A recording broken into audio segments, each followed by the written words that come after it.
ससुराल की गरीब रसोई में राशन भरने वाली चुड़ैल बहू। अरे सुनो भूत भाई, क्या तुम मेरी इस राशन को वहाँ रखवाने में मदद करोगे?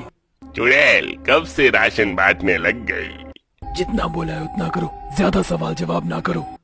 अदिति के बोलने पर उन दोनों ही भूतों ने राशन के सामान को उठा लिया और वह उसे उस पते पर ले गए जहां अदिति ने उन्हें बताया था। लेकिन आखिर एक चुड़ैल ऐसा क्यों कर रही थी, जानने के लिए चलिए कहानी में पीछे चलकर देखते हैं। क्या बिगाड़ा है मैंने इन लोगों का? हमारे घर की परेशानी की सबसे बड़ी वजह तुम ही हो।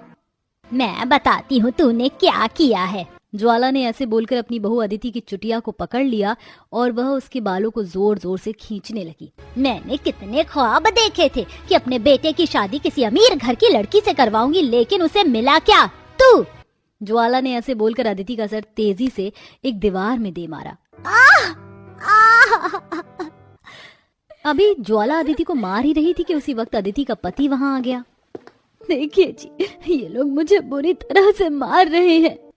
अच्छा ऐसी बात है, माँ इसे और मारो। लखन की बात सुनकर पूरे परिवार ने उस बेचारी को बहुत मारा। अदिति ज्वाला की बहू थी। ज्वाला एक गरीब औरत थी जो अपने इकलौते बेटे की शादी किसी अमीर लड़के से करवाना चाहती थी, लेकिन बहू के रूप में उसे गरीब परिवार की बेटी अदिति मिल गई, जिससे कि एक गरीब परिवार गरीब ही रह गया और अब ज्वाला अदिति को सता कर उसे उसके मायके वापस भेजना चाहती थी। देखा लखन बेटा, मुझे नहीं लगता कि अदिति हमारे घर से इस तरह से जाएगी। हम इसे रोज कितना ही मार लें, लेकिन ये यहीं की यहीं रहती है। मुझे लगता है कि अब इसका कोई परमानेंट इलाज ही करना पड़ेगा, उसके बाद ही तेरी दूसरी शादी हो सकती है किसी अमीर से। मैं भी तो यही चाहता था। पूरा दरिंदा परिवार अदिति को दुनिया से ही भेजने का प्लान बनाने लगा। अगले दिन, सोना बेटा, जो मैंने लंच दिया है उसे खा लेना और ध्यान से मन लगाकर पढ़ाई करना। माँ, आपके बाजू पर निशान कैसे हैं? क्या आपको मच्छर ने काटा था? हाँ बेटा, मच्छर ने काटा था। अब तू जा। अदिति ने अपनी बेटी को स्कूल भेज दिया। जैसे ही वह घर के अंदर गई,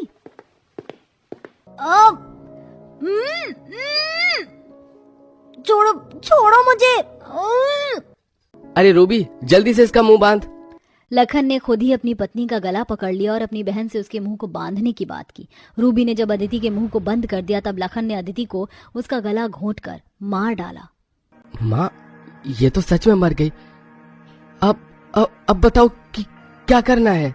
करना क्या, ऐसे जाकर कमरे में डाला और जब रात होगी तो इसे दबा आएंगे। ज्वाला के परिवार ने किसी को भी अदिति की मौत के बारे में खबर भी नहीं होने दी। उन्होंने सारा दिन उसके शव को एक कमरे में बंद रखा और रात होते ही लखन उसे एक खाली जगह में दबा आया। घर में सोना से परिवार वालों ने झूठ बोल दिया कि उसकी माँ किसी और के साथ भाग गई है, लेकिन ऐसी अकाल मौत के बाद अब अदिति की आत्मा को शांति नहीं मिलने वाली थी। लखन की अदिति के शव को दबाने के साथ ही उस गड्ढे से अदिति का चुड़ैल रूप निकल आया और नहीं छोड़ूंगी, किसी को भी नहीं छोड़ूंगी। अब मैं अपना बदला लूंगी। इन लोगों ने मेरे साथ कितना गलत किया, लेकिन मैं हमेशा चुप रही, पर अब ये लोग अपने गुनाहों की सजा भुगतेंगे। लगभग 1 महीने बाद, आज पूरा 1 महीना बीत गया। इस 1 महीने में उन दरिंदों ने मुझे एक बार भी याद नहीं किया, लेकिन ये सुकून भी उन्हें मैंने ही दिया था, क्योंकि सुकून के बाद अगर दर्द मिले तो दर्द और भी ज्यादा होता है। तैयार रहो, मैं आ रही हूँ। अदिति ऐसे बोलकर अपने ससुराल वालों की तरफ जाने को निकल गई। वो पेड़ों को कूदते हुए जा रही थी और कूदते कूदते ही वो अपने ससुराल की झोपड़ी पर आ गई, जहां उसने देखा, देखूं तो जरा क्या कर रहे हैं ये सभी दरिंदे। हे भगवान, ऐसा लग रहा है आज तो ये भूख मेरी जान ही ले लेगी। दादी माँ, मुझे बहुत ज्यादा भूख लग रही है। मेरी बच्ची, मैं तुझे क्या खिलाऊं? अदिति अपने ससुराल वालों की स्थिति को देखकर हैरान रह गई। अरे ये क्या? इन लोगों की तो हालत बहुत ज्यादा बुरी हो गई है। इन लोगों के लिए तो मुझे बिल्कुल तरस नहीं आ रहा, लेकिन मेरी बेटी, मुझे लगता है कि अब मुझे ही कुछ करना पड़ेगा। अदिति ऐसे बोलकर अपने ससुराल की छत से दूसरी छत पर चली गई, जहां से उसने अंदर देखा तो बस एक औरत थी जो सो रही थी। मौका अच्छा है, ये सो रही है, यहीं से राशन ले लेती हूँ। अदिति ऐसे बोलकर उसकी रसोई में उतर गई और उसने उसके घर से आटा, दाल, चावल वगैरह ले लिए और उन्हें वह चुपके से अपने ससुराल की रसोई में रख आई। माँ, देखो रसोई में तो राशन रखा हुआ है। क्या? लेकिन राशन कहाँ से आया? हमारे पास तो फूटी कौड़ी नहीं है जो हम आटा भी खरीद पाए। हो सकता है ये भगवान की हमारे लिए मदद हो, रोटी बना ले।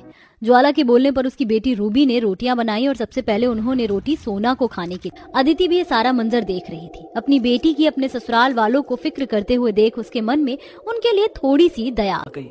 ये लोग मेरी सोना को खाना खिला रहे हैं। अब अगर मुझे मेरी बेटी को भूखा नहीं सुलाना है तो मुझे इस घर में राशन का इंतजाम करना पड़ेगा। मैं नहीं जानती इनके ये हालात कैसे हुए, लेकिन अपनी बेटी के खातिर मैं ये करूंगी। अदिति ऐसे बोलकर अपने ससुराल से निकल आई और सारे गांव के घरों से उसने राशन चुरा लिया। राशन चुरा कर वह एक सुनसान से इलाके में ले गई जहां।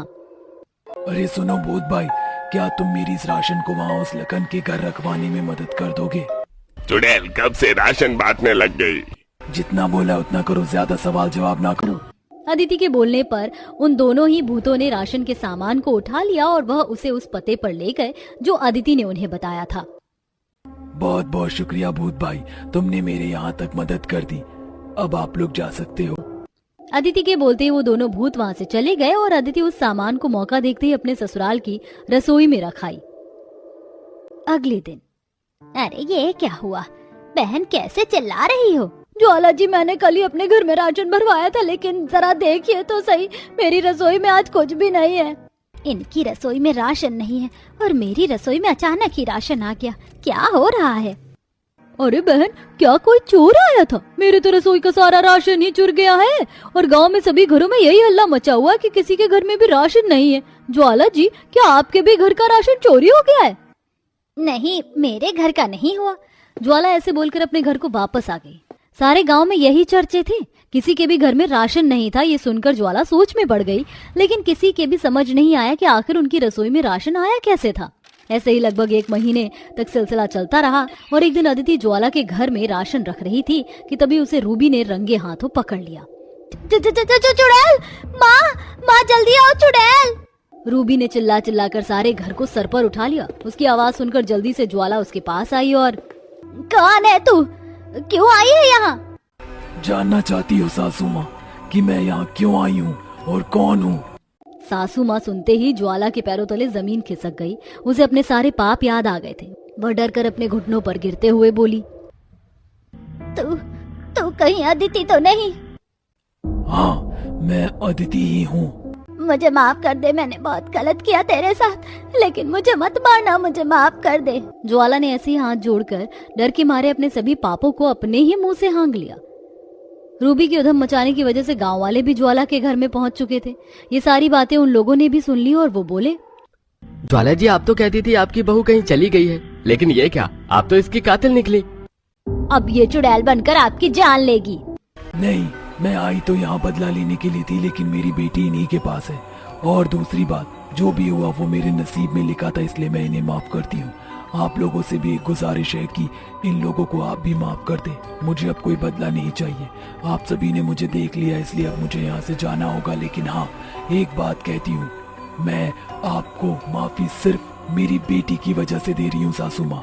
लखन जी को बोलिए कि वो कोई काम करे और मेरी बेटी का भविष्य सुधारे, नहीं तो मैं वापस आ जाऊंगी। अदिति की बात सुनकर ज्वाला ने गर्दन हिला दी और फिर अदिति वहां से गायब हो गई। उस दिन के बाद वह फिर कभी अपने ससुराल नहीं आई। वहीं लखन को भी अब अकल आ चुकी थी। वह काम करता था और अब अपने परिवार का पेट पालता था और अब सब कुछ ठीक हो चुका।